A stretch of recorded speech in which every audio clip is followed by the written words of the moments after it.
এবার পয়লা জানুয়ারিতে হচ্ছে না বই উৎসব, তবে জানুয়ারির ভেতরেই প্রাথমিক থেকে মাধ্যমিক সব শ্রেণীর বই শিক্ষার্থীদের হাতে পৌঁছানো হবে বলে জানানো হয়েছে জাতীয় শিক্ষাক্রম ও পাঠ্যপুস্তক বোর্ডের পক্ষ থেকে।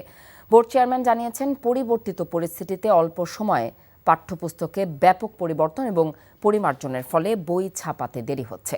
আরও জানাচ্ছেন শফি মাহমুদ সাগর। চলছে শেষ মুহূর্তের প্রস্তুতি। পুরোদমে বই ছাপানো আর বাধাইয়ের কাজে ব্যস্ত শ্রমিকরা। যত দ্রুত সম্ভব শিক্ষার্থীদের হাতে পাঠ্যপুস্তক পৌঁছে দিতেই এই কর্মযজ্ঞ।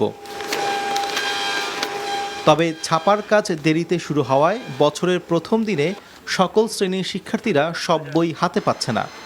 আবার মানসম্মত কাগজের পর্যাপ্ত সরবরাহ না থাকায় পূর্ণ গতিতেও সম্ভব হচ্ছে না বই ছাপানো। গত বছরের প্রেক্ষাপট আর বর্তমান বছরের প্রেক্ষাপটটা অনেক পার্থক্য, এবং অতীতের চাইতে যে একটা সময় আমরা পাইতাম 70 দিন একটা টেন্ডারের পরে, এখন সেটা তারা 40 দিনে নিয়ে আসছে। কাগজের ক্ষেত্রে আমরা এখনও প্রবলেমে আছি, কারণ এনসিটিভি যে আমাদেরকে এবার কাগজটা দিয়েছে 85 কিংবা 82 মাধ্যমিকে, এই কাগজটা হচ্ছে আমাদের বিভিন্ন মিলগুলো বাংলাদেশে যারা আছে অধিকাংশ মিলগুলো এই ওনাদের যে রিকোয়ারমেন্ট, এই রিকোয়ারমেন্ট অনুযায়ী দিতে পারতেছে না। গণঅভ্যুত্থানের ফলে নতুন শিক্ষাক্রম বাতিল, বিষয়বস্তু সংশোধন সহ পরিমার্জিত বই ছাপাখানায় যেতে প্রায় 5 মাস দেরি হয়েছে উল্লেখ করে নানা প্রতিবন্ধকতার কথা জানান জাতীয় শিক্ষাক্রম ও পাঠ্যপুস্তক বোর্ডের চেয়ারম্যান। বলেন, পাঠ্যপুস্তকের মান বৃদ্ধি সহ যুক্ত করা হয়েছে জুলাই বিপ্লবের অধ্যায়। প্রিন্টারদেরও অভিজ্ঞতার অভাব আছে, তাদের মেশিন ম্যান, তাদের প্রোগ্রামার, এদের আসলে দক্ষতার অভাব আছে, এটা আমরা দেখতে পেয়েছি। ছাপাটা ভালো হচ্ছে না, এইটা একটা সমস্যা। 8টা কন্টেন্ট দিয়েছি বাংলা এবং ইংরেজিতে এই জুলাই বিপ্লবের উপরে ভিত্তি করে। পাঠ্য বই কখনো দলীয় প্রচারের মাধ্যম হতে পারে না, দুনিয়ার কোথাও নাই, সেগুলোকে আমরা অপসারণ করেছি। বিদ্যমান বাস্তবতায় নতুন বছরের শুরুর দিন সম্ভব না হলেও প্রথম মাসেই সবাই বই পাবে জানিয়ে এনসিটিবি চেয়ারম্যান বলেন, ধাপে ধাপে মাধ্যমিক পর্যায় পর্যন্ত বই বিতরণ করা হবে জানুয়ারির মধ্যেই।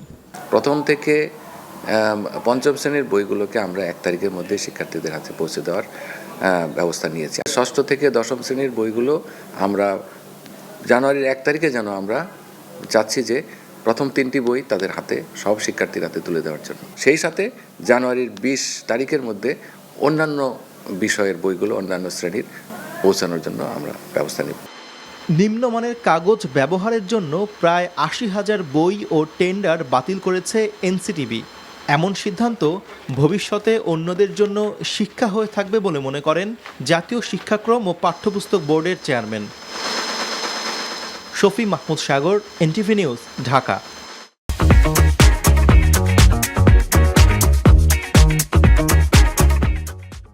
পঞ্চগড়ে গত 3 দিন ধরে 10 ডিগ্রির ঘরে তাপমাত্রা ওঠানামা করছে। রাতে হালকা বাতাস আর কুয়াশা থাকায় বেশি শীত অনুভূত হচ্ছে, কিন্তু সকাল থেকেই সূর্যের মুখ দেখা যাচ্ছে। বেলা বাড়ার সাথে সাথে রোদের তেজও বৃদ্ধি পাচ্ছে। দিনের অগ্রভাগে তাপমাত্রা বেড়ে যাওয়ায় বেশ গরম অনুভূত হচ্ছে। পঞ্চগড়ে তেঁতুলিয়া আবহাওয়া পর্যবেক্ষণ কেন্দ্রের ভারপ্রাপ্ত কর্মকর্তা জিতেন্দ্রনাথ রায় জানান, সকাল 9টায় 10.7 ডিগ্রি সেলসিয়াস তাপমাত্রা রেকর্ড করা হয়েছে। এ সময় বাতাসের আর্দ্রতা ছিল 97%। অন্যদিকে গতকাল বৃহস্পতিবার দিনের সর্বোচ্চ তাপমাত্রা রেকর্ড করা হয়েছে 28.6 ডিগ্রি সেলসিয়াস। দিনে গরম আর রাতে শীত অনুভূত হচ্ছে। ডিসেম্বরের শেষ নাগাদ শীতের দাপট আরও বাড়তে পারে বলে জানিয়েছেন তিনি। প্রথমবার ম্যারাথন আয়োজন করেছে বাংলাদেশ অলিম্পিক অ্যাসোসিয়েশন, BOA। ভোর 6টায় পূর্বাচলের জলসিঁড়িতে ম্যারাথন উদ্বোধন করেন BOA মহাসচিব সৈয়দ শাহেদ রেজা।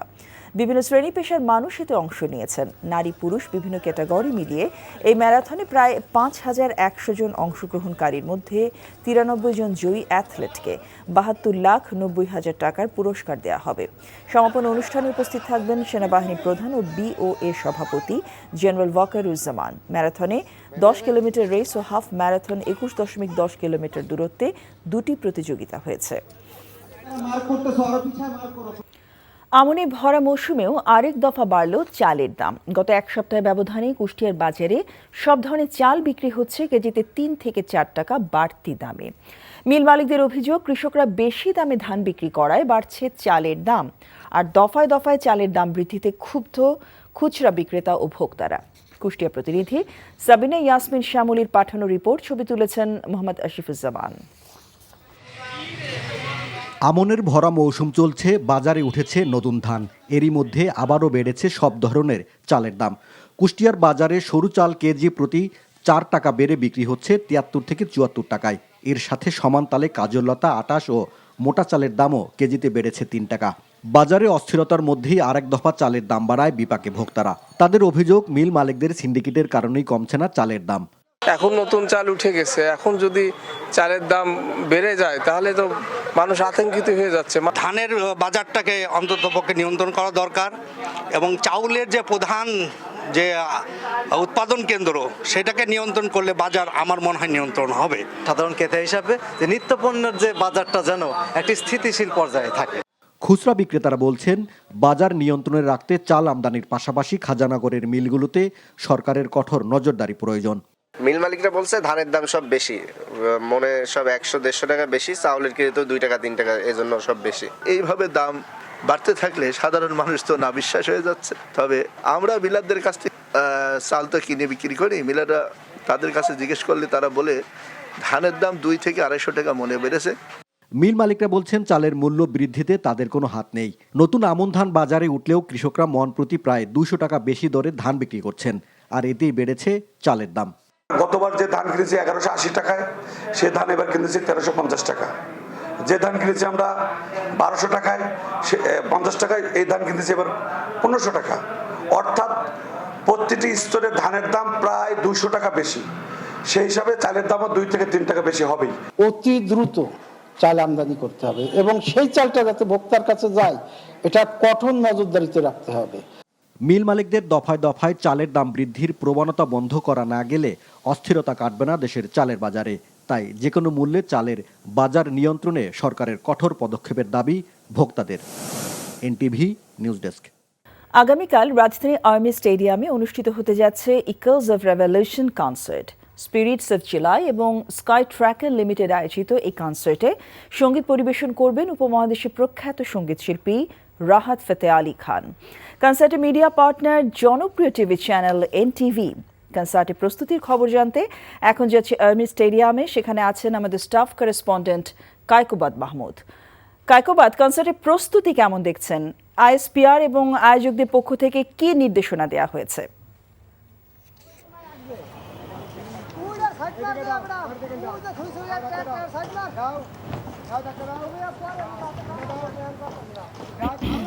জসিন্তা, আগামীকাল কিন্তু আমি এখন আছি আর্মি স্টেডিয়ামে। এখানেই কিন্তু জুলাই আগস্ট অভ্যুত্থানে যারা প্রাণ দিয়েছেন এবং যারা আহত হয়েছেন তাদের সাহায্যার্থে কিন্তু একটি কনসার্ট হবে।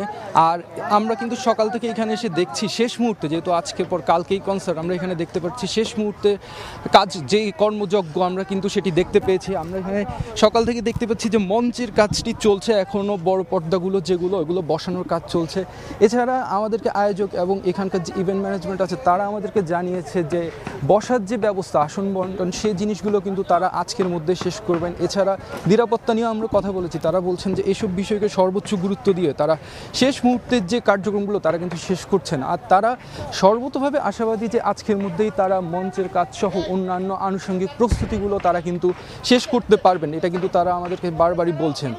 এছাড়া আইএসপিআর এর যে কথাটি আপনি বললেন সেটি ছিল যে ক্যান্টনমেন্ট থেকে যে দুটি প্রবেশ পথ, একটি হচ্ছে জাহাঙ্গীর গেট, আরেকটি হচ্ছে জিয়া সেনানিবাস, এই দুটি গেট কিন্তু আগামীকাল 2টা থেকে রাত 11টা পর্যন্ত খোলা থাকবে।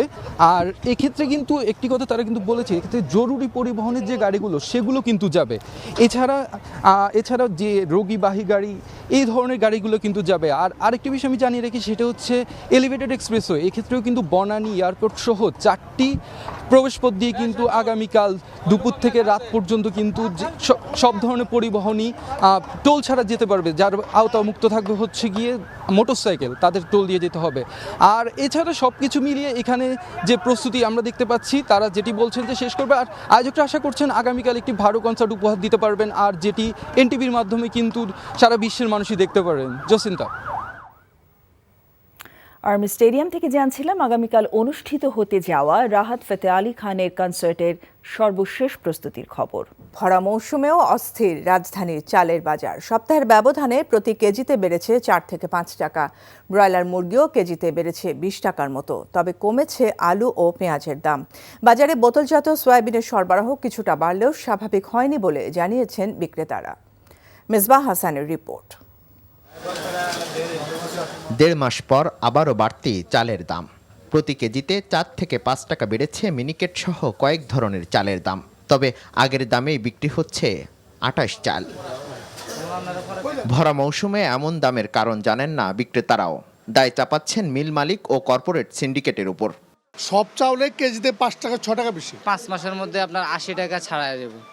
তো ওই সময় যদিও কমবে কয় টাকা, 2 টাকা 3 টাকা কমলো।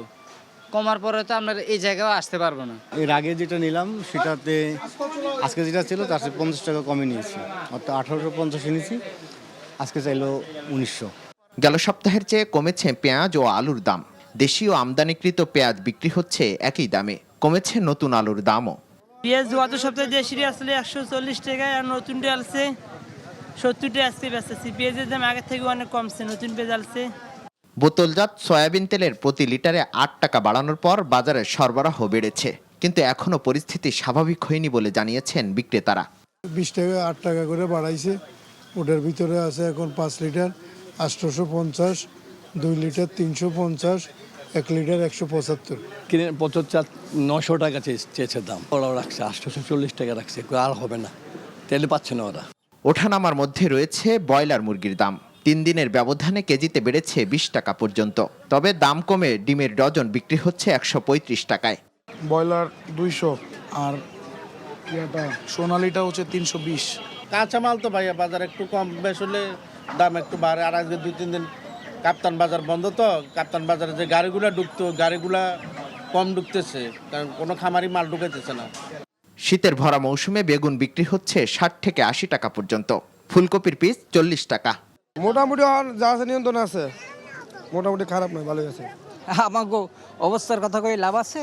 লাভ নেই। এখন পেঁয়াজ থাকার কথা 40 টাকা 50 টাকা কাঁচা পেঁয়াজ, তাই না? দাম বেশি, সব কিছুর দামই বেশি। শীতে সবজি শীত তুলনায় ততটা কম না, সবজি যতটা আর কম থাকা কথা অতটা না। সবজির বাজারে স্বস্তি ফেরা না ফেরা আর দাম কমা নিয়ে ক্রেতা বিক্রেতাদের মধ্যে রয়েছে মিশ্র প্রতিক্রিয়া। Mezbah Hasan, NTV news, Dhaka. 22শে ডিসেম্বর থেকে পাঠকদের কাছে পৌঁছে যাবে দৈনিক আমার দেশ পত্রিকা। গণমাধ্যমে মানুষের আস্থা ফেরাতে ফ্যাসিবাদ আর আগ্রাসনের বিরুদ্ধে লড়াই করার ঘোষণা দিয়েছেন পত্রিকাটির সম্পাদক মজলুম সাংবাদিক মাহমুদুর রহমান। সকালে জাতীয় প্রেস ক্লাবে আমার দেশ পত্রিকার নবযাত্রা উপলক্ষে এক সংবাদ সম্মেলনে একথা বলেন তিনি। এ সময় তিনি দাবি করেন, আমার দেশ কোনো রাজনৈতিক দলের পক্ষে নয়। যারা শেখ হাসিনার মতো ফ্যাসিবাদী আচরণ করবে তাদের বিরুদ্ধে কাজ করবে গণমাধ্যমটি। বিশ্বে নির্যাতিত মুসলমানদের পক্ষে থাকার কথাও জানিয়েছেন সিনিয়র সাংবাদিক মাহমুদুর রহমান। রোববার থেকে সংবাদপত্রটি প্রকাশের পর গণমানুষের প্রত্যাশা পূরণ করবে বলে আশা প্রকাশ করেন আমার দেশ পত্রিকার সম্পাদক। প্রতিদিন টেলিভিশন ক্যামেরা সহযোগী সম্পাদক পত্রিকায় অবশ্যই দুই পক্ষের বক্তব্য মন্তব্য থাকতে হবে। সুতরাং আমি যে সঠিক খবর যেটাকে বলছি, সঠিক খবরের ডেফিনেশন আমার কাছে এই দুই পক্ষের মন্তব্য দিয়ে যে খবর আসবে সেটাই সঠিক খবর।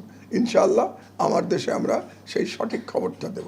দুর্নীতির বিরুদ্ধে আমরা একেবারে সোচ্চার ছিলাম, এখনো সোচ্চার থাকবো ইনশাআল্লাহ। আমরা অসহায় মানুষের কণ্ঠস্বর হতে চাই। রাজধানীর 300 ফিটে গাড়ি চাপায় নিহত বুয়েট শিক্ষার্থী নিহতের ঘটনায় বিক্ষোভ করেছে শিক্ষার্থীরা। নিহত মোহতাসিম মাসুদ সিইসি 2021 ব্যাচের শিক্ষার্থী। দুপুরে ক্যাম্পাসে বিক্ষোভ মিছিল করে পলাশী মোড়ে এসে অবস্থান নেয় শিক্ষার্থীরা। অবিলম্বে অপরাধীদের সর্বোচ্চ শাস্তির দাবি জানানো হয়। শিক্ষার্থীরা জানান, ভোরের দিকে চেকপোস্টে ছাত্রদের পরিচয় যাচাইয়ের সময় একটি প্রাইভেট কার চাপা দেয়। মদ্যপ অবস্থায় মুবিন আল মামুন নামে এক যুবক গাড়ি চাপা দেয়। সে সাবেক এক সেনা কর্মকর্তার ছেলে হওয়ায় প্রভাব খাটানোর চেষ্টা করা হচ্ছে বলে অভিযোগ করা হয়। বর্তমানে অভিযুক্তরা রূপগঞ্জ থানায় হেফাজতে রয়েছে। এ ঘটনায় হত্যা মামলার প্রস্তুতি চলছে বলে জানিয়েছে পুলিশ। গাড়িটিও জব্দ করা হয়েছে। এ ঘটনায় আহত অপর 2 শিক্ষার্থী ঢাকা মেডিকেল কলেজ হাসপাতালে চিকিৎসাধীন রয়েছে।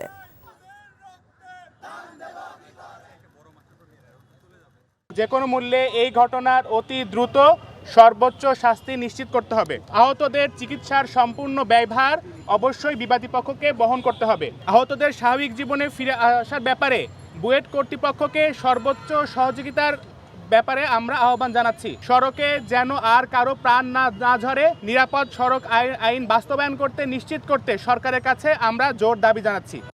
জাতীয় নাগরিক কমিটির মুখ্য সংগঠক শারজিস আলম বলেছেন, জুলাই আগস্টে শহীদদের হত্যার বিচার করতে না পারলে সেটাই হবে অন্তর্বর্তী সরকারের সবচেয়ে বড় ব্যর্থতা। তিনি বলেন, নিজেদের কর্মকাণ্ডের কারণে ইমেজ সংকটে পুলিশ, সুনামের সঙ্গে কাজ করে সেই ইমেজ ফিরিয়ে আনতে হবে। শারজিস বলেছেন, ফ্যাসিস্ট শেখ হাসিনা ক্ষমতার অপব্যবহার করে পুলিশকে ব্যবহার করেছে। সকালে খুলনা শিল্পকলা একাডেমিতে জুলাই শহীদ স্মৃতি ফাউন্ডেশনের পক্ষ থেকে বৈষম্য বিরোধী আন্দোলনে খুলনা বিভাগে নিহতদের আর্থিক সহায়তা প্রদান অনুষ্ঠানে তিনি এসব কথা বলেন।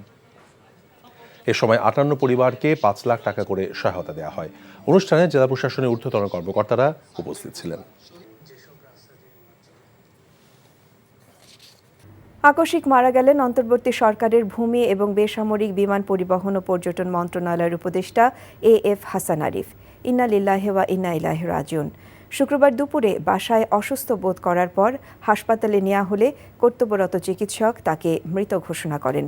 তার বয়স হয়েছিল 83 বছর। উপদেষ্টা হাসান আরিফের মৃত্যুতে শোক জানিয়েছেন রাষ্ট্রপতি, প্রধান উপদেষ্টা ডক্টর মোহাম্মদ ইউনূস সহ উপদেষ্টা পরিষদের সদস্যরা। শোক জানিয়েছেন বিএনপি মহাসচিব মির্জা ফখরুল ইসলাম আলমগীর। আজ বাদ এশা ধানমন্ডি বায়তুল আমাল জামে মসজিদে মরহুমের প্রথম জানাজা অনুষ্ঠিত হবে। মইদুল ইসলামের রিপোর্ট। অন্তর্বর্তী সরকারের উপদেষ্টা হিসেবে গত 8 আগস্ট শপথ গ্রহণ করেছিলেন এএফ হাসান আরিফ।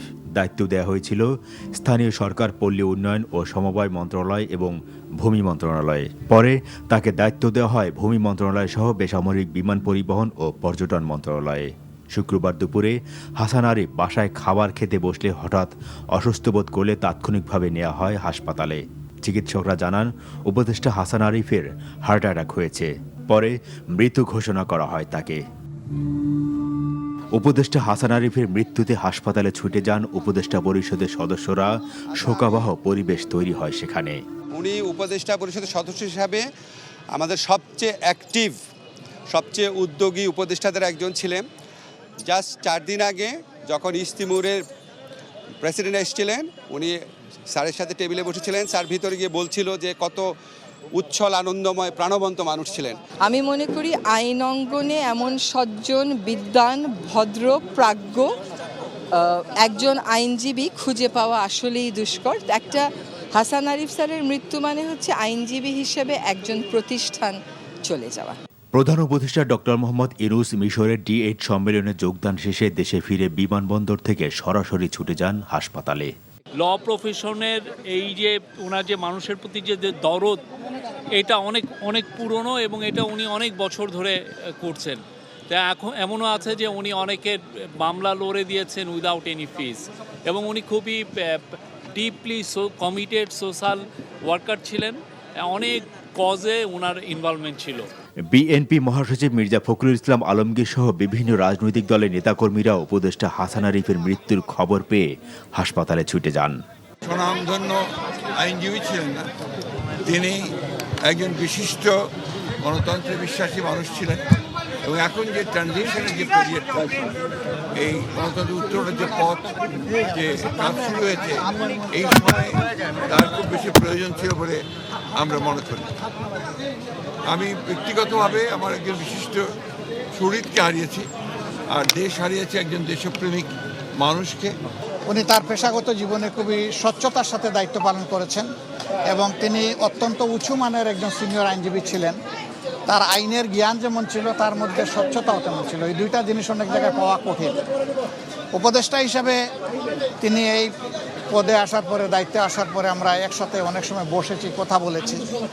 তাকে মনে হয়েছে যে একজন খাঁটি দেশপ্রেমিক মানুষ উনি।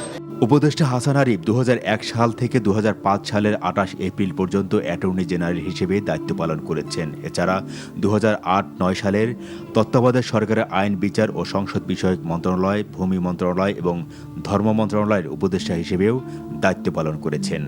বিশিষ্ট আইনজ্ঞ হাসান আরিফ পশ্চিমবঙ্গে তার শিক্ষাজীবন শেষ করে 1966 সালে কলকাতা হাইকোর্টে আইনজীবী হিসেবে কাজ শুরু করেন। পরবর্তী সময়ে ঢাকায় এসে কাজ শুরু করেন বাংলাদেশের হাইকোর্টে। বর্ণাঢ্য কর্মজীবনের অধিকারী উপদেষ্টা হাসান আরিফের জন্ম 1941 সালে কলকাতায়।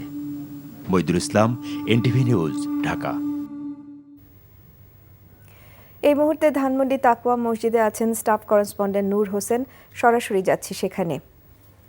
নূর, জানাজা এবং দাফনের ব্যাপারে আপনার কাছে কি খবর আছে?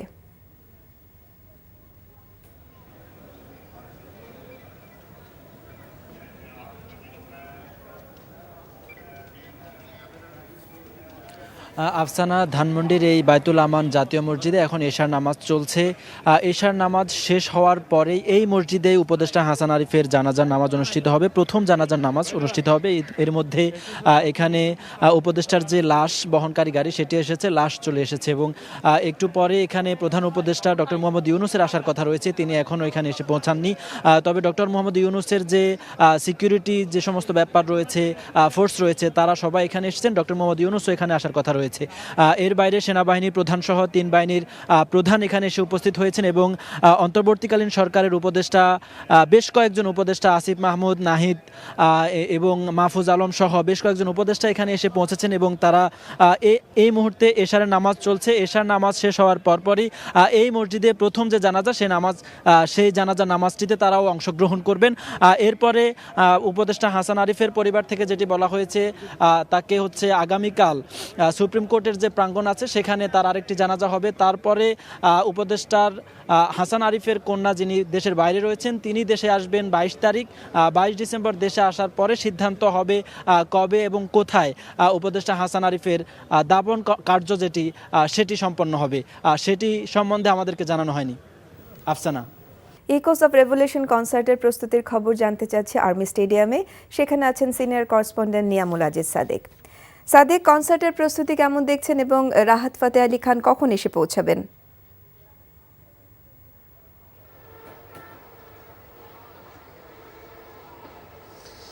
কনসার্টের প্রস্তুতি বলতে সর্বশেষ যে প্রস্তুতি হামি এবং আমরা রিহার্সাল বলে যে থাকি সেটি সম্পূর্ণ হয়েছে। কিছুক্ষণ আগে এখানে সাউন্ড চেক হয়েছে। আপনি নিশ্চয়ই আমরা দেখাতে পেরেছি দর্শকদের যে এখানে যে অন্য যে কাজগুলো রয়েছে, এখানে কনসোল থেকে সুইচিংয়ের যে কাজগুলো আছে সেগুলো সর্বশেষ সম্পূর্ণ হচ্ছে। কালকে যেন কোনো ধরনের বিঘ্ন না ঘটে সেই বিষয়গুলো দেখে নেওয়া হচ্ছে।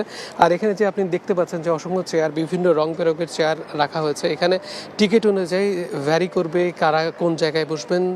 যদিও এর আগে বলা হয়েছিল যে 36%, 24% এবং 10% এই 3 ধরনের ক্যাটাগরিতে ছাড় দেওয়া হচ্ছে এবং এই নিয়ে ব্যাপক আগ্রহ লক্ষ্য করা যাচ্ছে। আমরা দেখেছি যে সোশ্যাল মিডিয়াগুলোতে অসংখ্য টিকিটের জন্য চাহিদা চাওয়া হচ্ছে এবং এই টিএসসি এবং আগামীকালকেও আপনি যেটা বলছেন, আগামীকালকে 12টা পর্যন্ত, 12টা থেকে এখানে কিন্তু টিকিট পাওয়া যাবে 5টা পর্যন্ত। তার মানে এখন পর্যন্ত যে টিকিটগুলো অবিকৃত আছে সেগুলো ক্রয় করে যে কোনো মানুষ এখানে তাদের পছন্দের শিল্পী, বিশেষ করে চিরকুট ব্যান্ড, সেজান ব্যান্ড অথবা এখানে অন্যান্য যে ব্যান্ডগুলো রয়েছে আর্টসেলের মতো বাংলাদেশের জনপ্রিয় ব্যান্ডগুলোকে তারা এখানে উপভোগ করতে পারেন। তার সাথে যে বিষয়টি সবচেয়ে বড় আকর্ষণীয় জায়গা, যে উপমহাদেশের প্রখ্যাত শিল্পী রাহাত ফতে আলী খান, তিনি তার যে বিখ্যাত গানগুলো রয়েছে আফরিন থেকে শুরু করে বিভিন্ন যে গানগুলো উপমহাদেশে শুধু নয় সারা বিশ্বে সাড়া জাগিয়েছে, সেই গানগুলো তিনি আগামীকাল করবেন বলে আমরা জানতে পেরেছি। আর আয়োজকরা বেশ আশাবাদী। তারা বলছেন জুলাই বিপ্লবের জন্য যে কাজটি করা হচ্ছে সেখানে স্বতঃস্ফূর্তভাবে সব ধরনের মানুষ এখানে অংশগ্রহণ করবেন, কারণ এই মহতি উদ্যোগটি শুধুমাত্র একটি কনসার্টে সীমাবদ্ধ নয়।